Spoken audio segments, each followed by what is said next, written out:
A Guerra Não Tem Rosto de Mulher, por Svetlana Alexievich. Quando as mulheres entraram para o exército pela primeira vez na história? Já no século IV a.C., em Atenas e em Esparta, havia mulheres lutando nas tropas gregas. Depois, elas participaram das campanhas de Alexandre o Grande. O historiador russo Nikolai Karamzin escreveu sobre nossos antepassados. As eslavas às vezes iam para a guerra com seus pais e maridos, sem temer a morte. Assim, no cerco a Constantinopla em 626, os gregos encontraram vários cadáveres de mulheres entre os eslavos mortos. Uma mãe, ao educar o filho, preparava-o para ser um guerreiro. E na Idade Moderna? Primeiro, na Inglaterra. Nos anos de 1560 a 1650, começaram a se formar hospitais militares em que mulheres soldados serviam. O que aconteceu no século XX? No começo do século, na Primeira Guerra Mundial, na Inglaterra, já aceitavam mulheres na Força Aérea Real. Foram formados um corpo auxiliar real e uma legião feminina de transporte rodoviário. Eram 100.000 pessoas. Na Rússia, na Alemanha e na França, muitas mulheres também começaram a servir em hospitais militares e em trens enfermarias.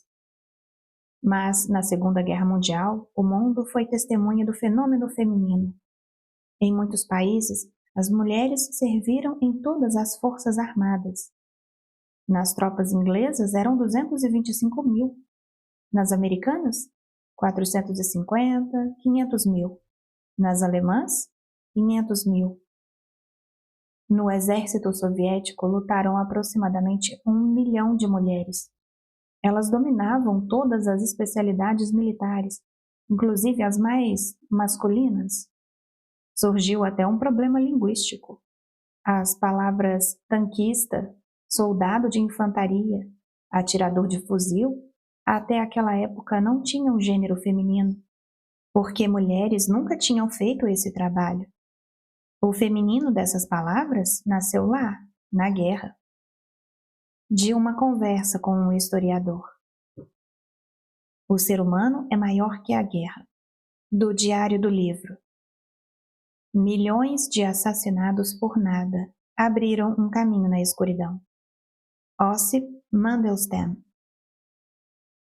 1978-1985. Estou escrevendo um livro sobre a guerra. Eu, que nunca gostei de ler livros de guerra, ainda que, durante minha infância e juventude, essa fosse a leitura preferida de todo mundo da minha idade. E isso não surpreende. Éramos filhos da vitória, filhos dos vencedores. Qual é minha primeira lembrança da guerra? Minha tristeza infantil entre palavras assustadoras e incompreensíveis. Estavam sempre relembrando a guerra, na escola e em casa, nos casamentos e batizados, nos feriados e velórios, até nas conversas das crianças. Um menino da vizinhança uma vez me perguntou: o que as pessoas fazem embaixo da terra? Como eles vivem lá? Nós também queríamos decifrar o mistério da guerra. Foi então que comecei a refletir sobre a morte. E nunca mais parei de pensar nela. Tornou-se para mim o principal mistério da vida. Para nós, tudo começava naquele mundo distante e misterioso. Em nossa família, meu avô ucraniano, pai da minha mãe, morreu no fronte. Foi enterrado em algum lugar em terras húngaras. Minha avó bielorrussa, mãe do meu pai, morreu de tifo entre os partisans. De seus 3 filhos, 2 serviram no exército e desapareceram nos primeiros meses da guerra. Só um voltou, meu pai. 11 parentes distantes, junto com os filhos, foram queimados vivos pelos alemães. Uns em sua casa, outros na igreja da vila. Em todas as famílias acontecia o mesmo. Em todas. Os meninos das aldeias ainda por muito tempo brincaram de alemães e russos. Gritavam palavras em alemão: Hand hoch, zurück, Hitler kaputt. Não sabíamos como era o mundo sem guerra. O mundo da guerra era o único que conhecíamos, e as pessoas da guerra eram as únicas que conhecíamos. Até agora não conheço outro mundo, outras pessoas. Por acaso existiram em algum momento? A vila de minha infância depois da guerra era feminina, das mulheres. Não me lembro de vozes masculinas. Tanto que isso ficou comigo. Quem conta a guerra são as mulheres. Choram, cantam enquanto choram. Na biblioteca da escola, metade dos livros era sobre a guerra. Tanto na biblioteca rural quanto na do distrito, onde meu pai sempre ia pegar livros. Agora tenho uma resposta, um porquê. Como ia ser por acaso? Estávamos o tempo todo em guerra ou nos preparando para ela? E rememorando como combatíamos? Nunca tínhamos vivido de outra forma, talvez nem saibamos como fazer isso. Não imaginamos outro modo de viver. Teremos que passar um tempo aprendendo. Na escola, nos ensinavam a amar a morte. Escrevíamos redações dizendo como queríamos morrer em nome de... Sonhávamos com isso. Mas as vozes na rua gritavam outras coisas. Me atraíam mais. Por muito tempo fui uma pessoa dos livros. A realidade me assustava e atraía. Desse desconhecimento da vida surgiu uma coragem. Agora penso, se eu fosse uma pessoa mais ligada à realidade, teria sido capaz de me lançar nesse abismo? De onde veio tudo isso? Do desconhecimento? Ou foi uma intuição do caminho? Pois a intuição do caminho existe. Passei muito tempo procurando. Com que palavras seria possível transmitir o que escuto? Procurava um gênero que respondesse à forma como vejo o mundo, como se estruturam meus olhos, meus ouvidos. Uma vez veio parar em minhas mãos o livro Eu Venho de uma Vila em Chamas, de Alies Adamovich, Jan Cabril e Vladimir Kolesniki. Só tinha sentido essa estupefação uma vez ao ler Dostoiévski. Tinha uma forma incomum, um romance constituído a partir de vozes da própria vida, do que eu escutara na infância, do que agora se escuta na rua, em casa, no café, no trolebus. É isso. O círculo se fechou. Achei o que estava procurando, o que estava pressentindo. Alies Adamovich tornou-se meu professor. Durante 2 anos, mais do que fazer entrevistas e tomar notas, eu fiquei pensando, lendo, sobre o que será meu livro. Ah, mais um livro sobre a guerra. Para quê? Já aconteceram milhares de guerras, pequenas e grandes, famosas e desconhecidas. E o que se escreveu sobre elas é ainda mais numeroso. Mas foi escrito por homens e sobre homens. Isso ficou claro na hora. Tudo o que sabemos da guerra conhecemos por uma voz masculina. Somos todos prisioneiros de representações e sensações masculinas da guerra, das palavras masculinas. Já as mulheres estão caladas. Ninguém, além de mim, fazia perguntas para minha avó, para minha mãe. Até as que estiveram no fronte estão caladas. Se de repente começam a lembrar, contam não a guerra feminina, mas a masculina. Seguem o cânone. E só em casa, ou depois de derramar alguma lágrima junto às amigas do fronte, elas começam a falar da sua guerra, que eu desconhecia. Não só eu, todos nós. Em minhas viagens jornalísticas, mais de uma vez fui testemunha, a única ouvinte de textos absolutamente novos. E experimentava um espanto igual ao de minha infância. Nesses relatos transparecia o esgar monstruoso do mistério. Quando as mulheres falam, não aparece nunca, ou quase nunca, aquilo que estamos acostumados a ler e escutar. Como umas pessoas heroicamente mataram outras e venceram, ou perderam. Qual foi a técnica e quais eram os generais? Os relatos femininos são outros e falam de outras coisas. A guerra feminina tem suas próprias cores, cheiros, sua iluminação e seu espaço sentimental, suas próprias palavras. Nela não há heróis nem façanhas incríveis. Há apenas pessoas ocupadas com uma tarefa desumanamente humana. E ali não sofrem apenas elas, as pessoas, mas também a terra, os pássaros, as árvores, todos os que vivem conosco na terra. Sofrem sem palavras, o que é ainda mais terrível. Mas por quê? Perguntei-me mais de uma vez. Por que, depois de defender e ocupar seu lugar em um mundo antes absolutamente masculino, as mulheres não defenderam sua história, suas palavras e seus sentimentos? Não deram crédito a si mesmas. Um mundo inteiro foi escondido de nós. A guerra delas permaneceu desconhecida. Quero escrever a história dessa guerra, a história das mulheres. Depois dos primeiros encontros, o espanto. Mulheres que tiveram profissões militares. Enfermeira instrutora, franco-atiradora, atiradora de metralhadora, comandante de canhão antiaéreo, sapadora, agora são contadoras, auxiliares de laboratório, guias turísticas, professoras de escola. Os papéis lá e cá não combinam. Recordam como se não estivessem falando de si mesmas, mas de outras garotas. Hoje se espantam consigo. E aos meus olhos a história vai se humanizando, ficando mais parecida com a vida comum. Surge outra interpretação. Encontram-se narradoras formidáveis.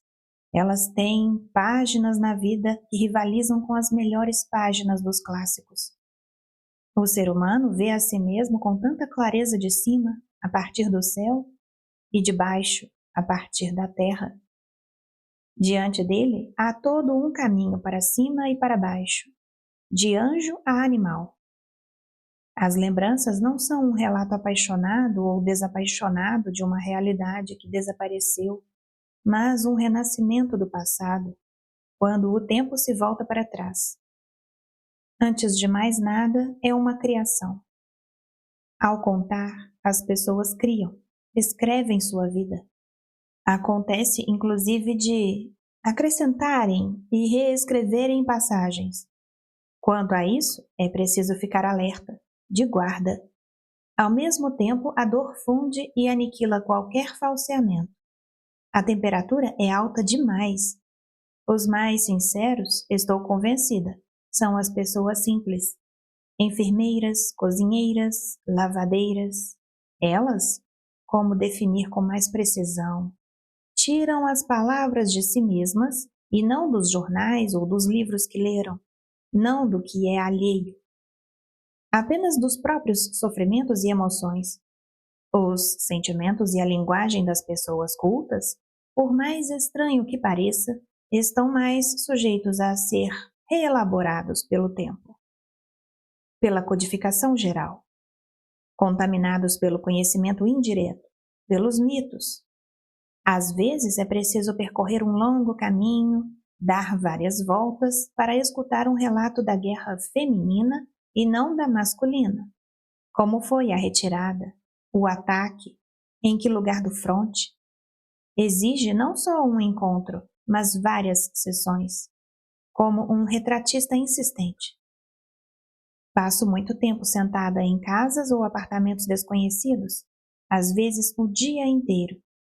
Bebemos chá, experimentamos blusinhas recém-compradas, discutimos cortes de cabelo e receitas, olhamos juntas as fotos dos netos e então, depois de certo tempo, nunca se sabe quanto nem porquê, De repente chega aquele esperado momento em que a pessoa se afasta do cânone, feito de gesso e concreto armado como nossos monumentos, e se volta para si, para dentro de si. Começa a lembrar não da guerra, mas de sua juventude, de um pedaço de sua vida. É preciso capturar esse momento, não deixar passar. Mas muitas vezes, depois de um dia longo, cheio de palavras, fatos, lágrimas, só resta uma frase na memória. Mas que frase! Eu era tão pequena quando fui para o fronte que, durante a guerra, até cresci um pouco.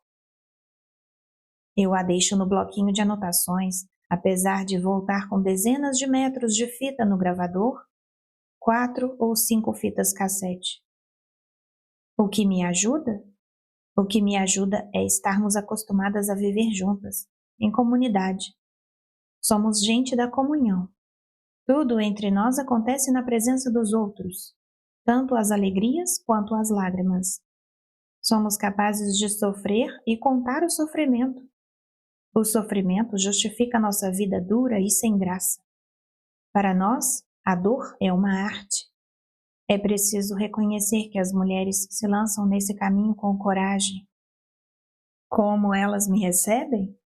Me chamam de menina, filhinha, mocinha. Se eu fosse da mesma geração que elas, talvez se comportassem de outra forma.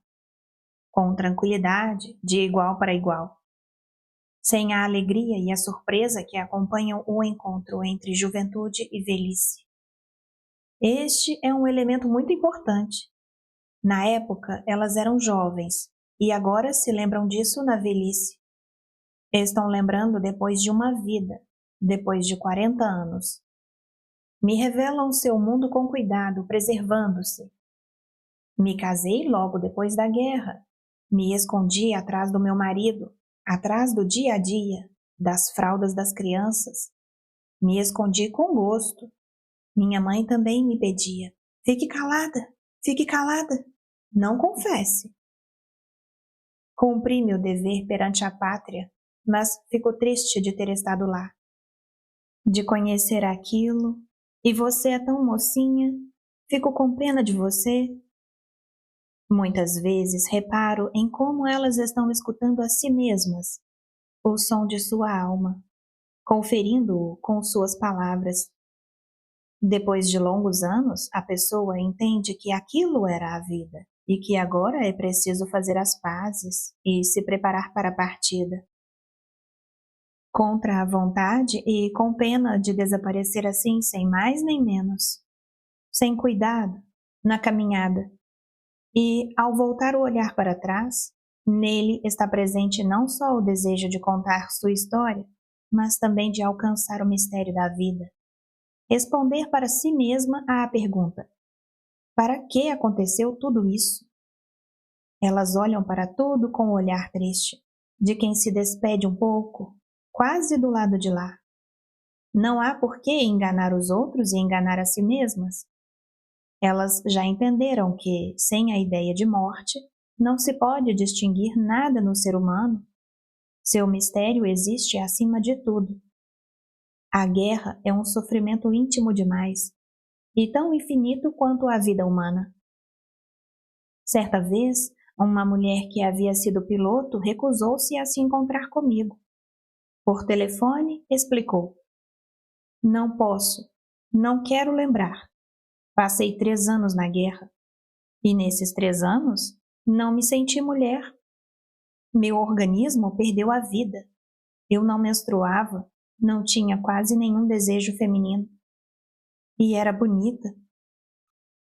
Quando meu futuro marido me pediu em casamento, isso já em Berlim, ao lado do Reichstag, ele disse: a guerra acabou, sobrevivemos, tivemos sorte.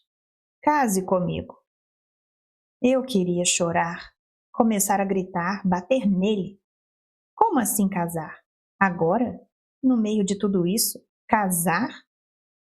No meio da fuligem preta, de tijolos pretos. Olhe para mim, veja em que estado estou. Primeiro faça de mim uma mulher, Me dê flores, flerte comigo, diga palavras bonitas. Eu quero tanto isso. Esperei tanto. Por pouco não bati nele. Queria bater. Uma de suas bochechas estava queimada, vermelha, e eu vi que ele tinha entendido tudo. Desciam lágrimas por essa bochecha, pelas cicatrizes ainda recentes. E eu mesma não acreditei que estava dizendo: sim, eu me caso com você. Desculpe, não posso. Eu a entendi, mas isso também é uma página ou meia do futuro livro. Textos, textos, textos para todo lado. Nos apartamentos da cidade e nas casas do campo, na rua e no trem. Vou escutando. Cada vez mais vou me transformando em um grande ouvido, sempre voltado para outra pessoa. Leio a voz. O ser humano é maior do que a guerra. A memória guarda justamente os momentos em que ele foi maior. Ali, ele é guiado por algo mais forte do que a história. Preciso pegar o que é mais amplo, escrever a verdade sobre a vida e a morte em geral, e não só a verdade sobre a guerra. Fazer a pergunta de Dostoiévski: o quanto há de humano no ser humano e como proteger esse humano em si? Sem dúvida, o mal é tentador. Ele é mais hábil do que o bem, mais atraente. Mergulho cada vez mais fundo no infinito mundo da guerra. Todo o resto perde um pouco das cores. Torna-se mais comum do que o comum. Um mundo grandioso e feroz. Entendo agora a solidão da pessoa que volta de lá. É como se viesse de outro planeta ou do além. Ela tem o conhecimento de algo que os outros não têm, e só é possível conquistá-lo ali, perto da morte. Quando tenta transformar isso em palavras, tem a sensação de uma catástrofe. A pessoa se cala. Ela quer contar. O resto queria entender, mas estão todos impotentes. O espaço delas é sempre diferente de seus ouvintes. Estão rodeadas por um mundo invisível. Pelo menos 3 pessoas fazem parte da conversa. A que está contando agora, a pessoa que ela era na época em que aconteceu e eu. Meu objetivo é, antes de mais nada, extrair a verdade daqueles anos, daqueles dias, sem falsear os sentimentos. Logo depois da guerra, a pessoa contaria uma guerra. Passadas dezenas de anos, claro, algo muda, porque ela deposita nas lembranças toda a sua vida, tudo de si. Aquilo que viveu nesses anos, o que leu, viu, quem encontrou. Por fim, se é feliz ou infeliz. Se conversamos a sós ou se há mais alguém por perto. Família? Amigos? Quais? Se são amigos do fronte, é uma coisa. Se são os demais, é outra. Os documentos são seres vivos. Eles mudam e vacilam junto conosco. É possível extrair algo deles eternamente. Algo novo que nos é necessário justamente agora, neste minuto. O que estamos procurando? Em geral, o que nos parece mais interessante e próximo não são os grandes feitos e o heroísmo, mas aquilo que é pequeno e humano. Por exemplo, o que eu mais gostaria de saber sobre a vida na Grécia Antiga, sobre a história de Esparta. Eu gostaria de ler sobre o que as pessoas conversavam em casa, como partiam para a guerra, que palavras diziam no último dia e na última noite antes de se separar daqueles que amavam, como se despediam os guerreiros, como eram esperados na volta da guerra, não os heróis e chefes militares, mas as pessoas comuns. A história relatada por uma testemunha ou por um participante que ninguém notou. Sim, é isso que me interessa. É isso que eu gostaria de transformar em literatura. Mas as pessoas que contavam não eram apenas testemunhas, menos que tudo testemunhas. Eram atores e criadores. É impossível chegar muito perto da realidade, cara a cara. Entre a realidade e nós existem os nossos sentimentos. Entendo que estou lidando com versões, cada um tem a sua, e delas, do volume e do cruzamento delas, nasce a imagem do tempo e das pessoas que vivem nele. Eu não gostaria que, a respeito do meu livro, dissessem: os personagens delas são reais e nada mais. Que dissessem: é a história, apenas a história. Não estou escrevendo sobre a guerra, mas sobre o ser humano na guerra. Não estou escrevendo a história de uma guerra, mas a história dos sentimentos. Sou uma historiadora da alma.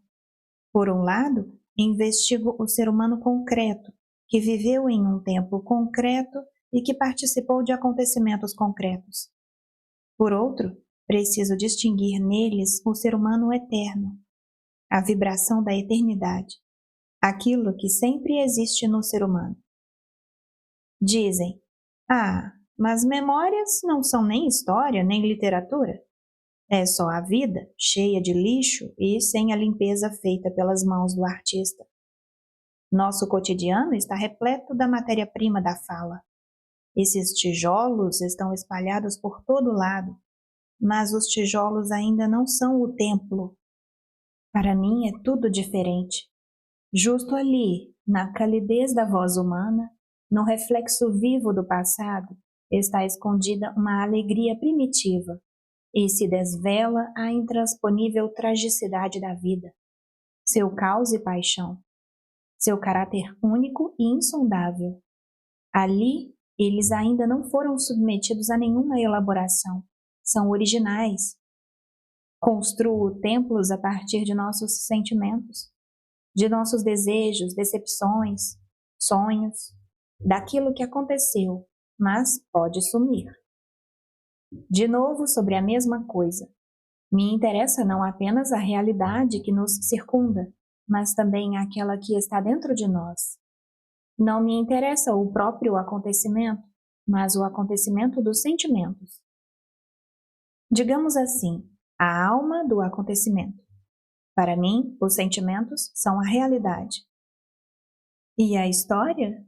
Ela está na rua, na multidão. Acredito que em cada um de nós há um pedacinho da história. Um tem meia paginazinha, outro tem 2 ou 3. Juntos estamos escrevendo o livro do tempo. Cada um grita sua verdade. O pesadelo das nuances. E é preciso ouvir tudo isso separadamente, dissolver-se em tudo isso e transformar-se em tudo isso. E, ao mesmo tempo, não perder a si mesmo. Unir o discurso da rua e da literatura. Outra complexidade está no fato de que estamos falando do passado com a língua de hoje. Como transmitir por meio dela os sentimentos daqueles dias? De manhã, pelo telefone. Nós não nos conhecemos, mas eu cheguei da Crimeia. Estou ligando da estação de trem. Fica longe da sua casa? Quero lhe contar minha guerra. Assim? Eu e minha filha estávamos nos aprontando para ir ao parque, andar no carrossel. Como explicar para uma menina de 6 anos o que eu faço? Pouco tempo atrás ela me perguntou: o que é a guerra? Como responder? Quero soltá-la nesse mundo com um coração terno e ensino que não se pode arrancar uma flor sem motivo. Dá pena de esmagar uma joaninha, de arrancar a asinha de uma libélula. Como explicar a guerra a uma criança? Como explicar a morte? E responder à pergunta: por que lá a matam? Matam até os pequenos, como ela. Nós, os adultos, formamos uma espécie de complô. Entendemos do que se trata, mas e as crianças? Depois da guerra, meus pais me explicaram de alguma forma, mas eu não consigo explicar para minha filha.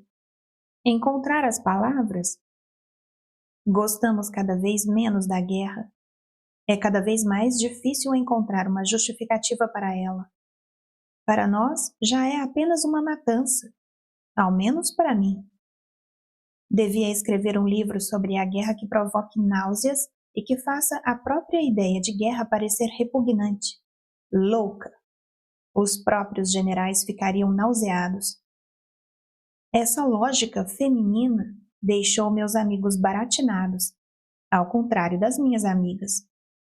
De novo, escuto o argumento masculino. Você não esteve na guerra. Talvez isso seja bom. Não conheço a paixão do ódio. Tenho uma visão normal, não militar, não masculina. Existe na óptica o conceito de tempo de exposição, a capacidade da objetiva de fixar melhor ou pior a imagem captada. A memória feminina sobre a guerra, em termos de concentração de sentimentos e de dor, é a que tem mais tempo de exposição. Eu até diria que a guerra feminina é mais terrível que a masculina. Os homens se escondem atrás da história, dos fatos. A guerra os encanta como ação e oposição de ideias, diferentes interesses, mas as mulheres são envolvidas pelos sentimentos. E mais, desde a infância, os homens são preparados para que, talvez, tenham que atirar. Não se ensina isso às mulheres. Elas não se aprontam para fazer esse trabalho. E elas lembram de outras coisas, ou lembram de outra forma. São capazes de ver o que está escondido para os homens. Vou repetir mais uma vez. A guerra delas tem cheiro, cor, o mundo detalhado da existência. Nos deram sacolas e com elas costuramos sainhas. No centro de alistamento, entrei por uma porta de vestido e saí pela outra de calças e camisa militar. Cortaram minha trança. Na cabeça só sobrou um topetinho. Os alemães fuzilaram a aldeia e foram embora. Chegamos naquele lugar, areia amarela pisada e em cima uma botinha de criança. Mais de uma vez me avisaram, especialmente homens escritores. As mulheres vão inventar para você, vão criar. Mas eu cheguei à conclusão. É impossível inventar isso. Copiar de alguém? Se é possível copiar isso, é só da vida. Só ela tem tamanha fantasia. Não importa de que falem as mulheres. Nelas estava sempre presente a ideia de que a guerra é só uma matança e depois trabalho duro. E então só a vida habitual. Cantavam, se apaixonavam, usavam bobs de cabelo. No centro, sempre o fato de não querer e não aguentar morrer.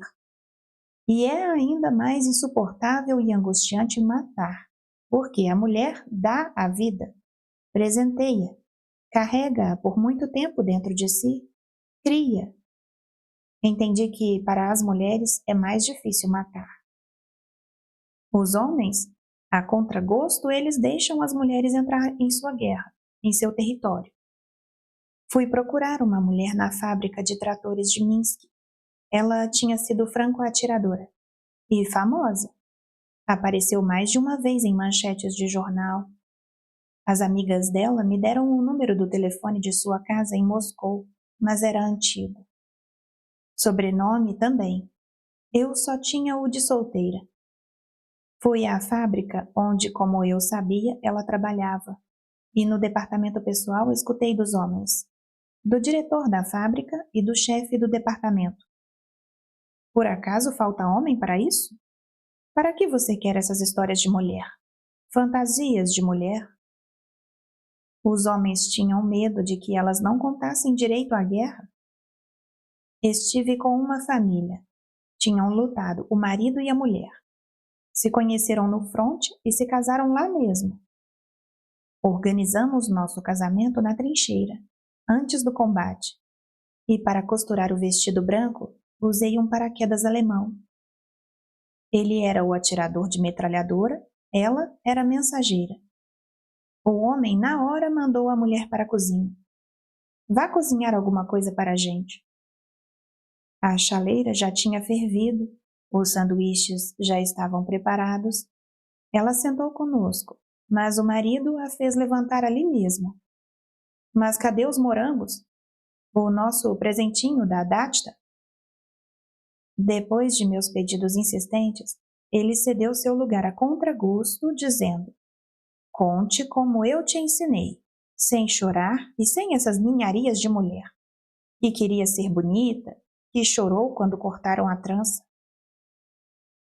Depois que ela confessou para mim, sussurrando, ele passou a noite estudando comigo um livro de história da Grande Guerra Patriótica.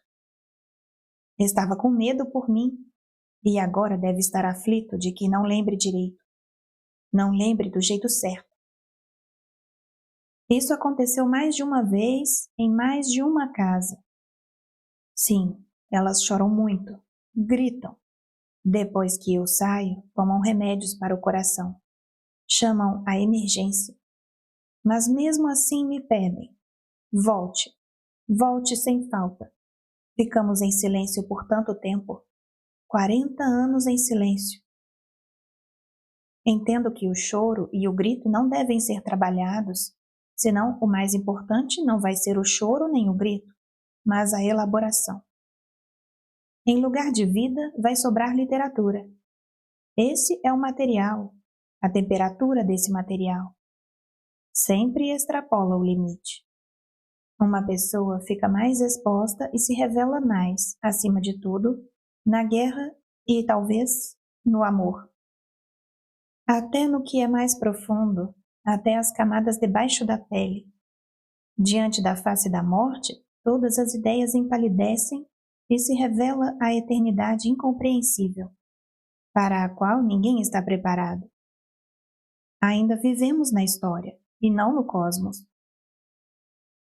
Mais de uma vez recebi o texto mandado para leitura com anotações. Não precisa falar dessas ninharias, escreva sobre nossa grande vitória. Mas as ninharias eram o principal para mim, o calor e a clareza da vida, o topetinho deixado no lugar das tranças, os caldeirões quentes com mingau e sopa sem ninguém que os coma, pois de 100 homens, 7 voltaram do combate. Ou como, depois da guerra, era difícil ir à feira e olhar as barracas de carne vermelha, até a chita vermelha. Ah, minha querida, já se passaram 40 anos, mas na minha casa você não encontra nada vermelho. Desde a guerra, odeio vermelho. Escuto a dor com atenção, a dor como prova da vida passada. Não existem outras provas, não confio em outras provas. Mais de uma vez, as palavras nos levam para longe da verdade. Penso no sofrimento como o grau mais alto de informação, diretamente conectado ao mistério da vida. Toda a literatura russa fala disso. Nela se escreveu mais sobre o sofrimento do que sobre o amor. E é a respeito disso que mais me contam. O que elas são? Russas ou soviéticas? Não, elas foram soviéticas. E também russas, bielorrussas, ucranianas, tadjiques. E, apesar de tudo, ele existiu, o homem soviético. Pessoas assim, acho, não vão existir nunca mais. Eles mesmos já entenderam isso.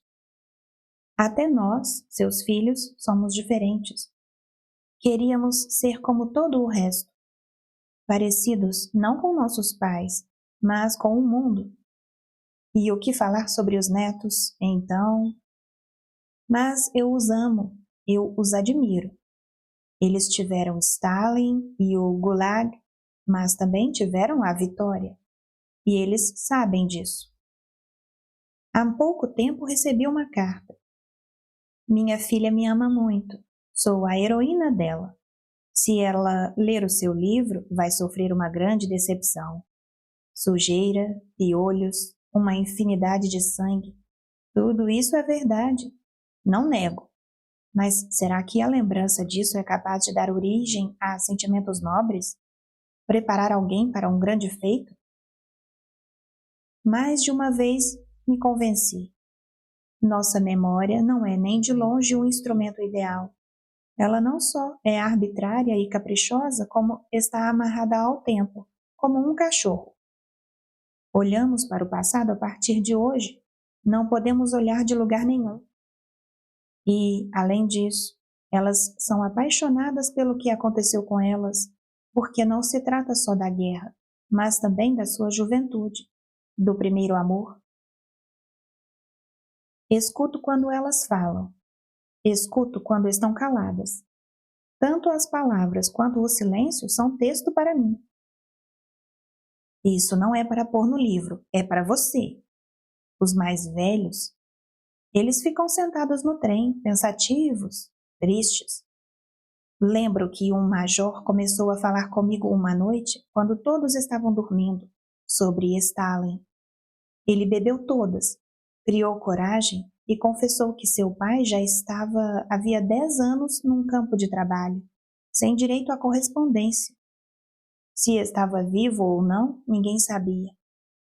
Esse major soltou umas palavras terríveis. Quero defender a pátria, mas não quero defender esse traidor da revolução, Stalin. Eu nunca tinha escutado essas palavras. Me assustei. Felizmente, de manhã, ele desapareceu. Deve ter ido embora. Te digo em segredo. Fiz amizade com Oksana. Ela era da Ucrânia. Ouvi dela pela primeira vez a respeito da terrível fome na Ucrânia. Holodomor. Já não encontravam nem sapos nem ratos. Tinham comido tudo. Metade das pessoas do povoado dela tinha morrido. Morreram todos. Os irmãos mais novos, o pai e a mãe. E ela se salvou porque à noite roubava estrume de cavalo do estábulo do Kolkhoz e comia.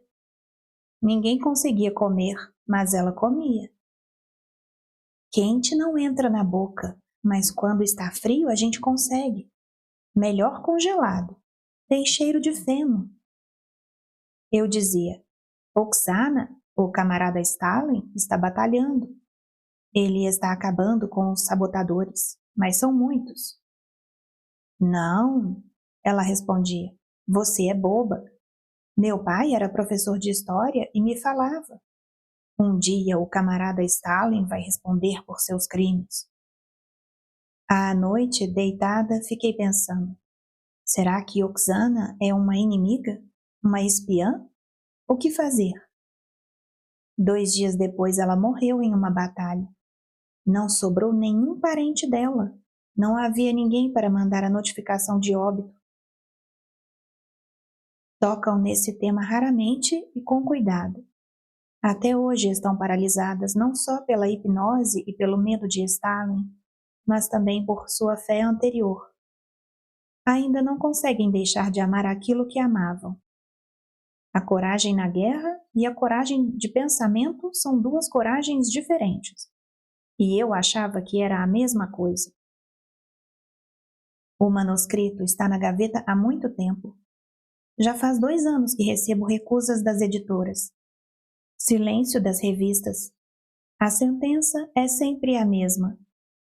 É uma guerra terrível demais, muito horror, naturalismo. Não há menção à liderança e à orientação do Partido Comunista. Em outras palavras, não é a guerra certa. E qual seria? Com os generais e o sábio generalíssimo? Sem sangue e sem piolhos? Com heróis e façanhas? Mas me lembro da infância. Eu andava com minha avó ao longo de um grande campo e ela ia contando. Depois da guerra, por muito tempo não nascia nada nesse campo. Os alemães já tinham se retirado. E aqui houvera um combate. Se confrontaram por 2 dias. Os mortos jaziam um ao lado do outro como pilhas, como dormentes nos trilhos da estação de trem. Os alemães e os nossos. Depois da chuva, todos ficaram com cara de choro. Toda a aldeia passou um mês inteiro enterrando-os. Como posso me esquecer desse campo?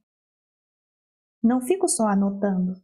Eu coleto, sigo as pistas do espírito humano, ali onde o sofrimento faz alguém pequeno uma pessoa grandiosa, onde a pessoa cresce. E então, para mim, ela já deixa de ser um proletariado mudo e insignificante da história. Sua alma transparece. Mas em que consiste meu conflito com o poder? Entendi que uma grande ideia precisa de pessoas pequenas e não de alguém grande. Para ela, o grande é supérfluo e incômodo. Dá trabalho para moldar, e é por ele que procuro. Procuro pelo pequeno grande ser humano, humilhado, pisoteado, ofendido. Ele passou pelos campos de trabalho stalinistas e pela traição, e mesmo assim venceu. Realizou um milagre.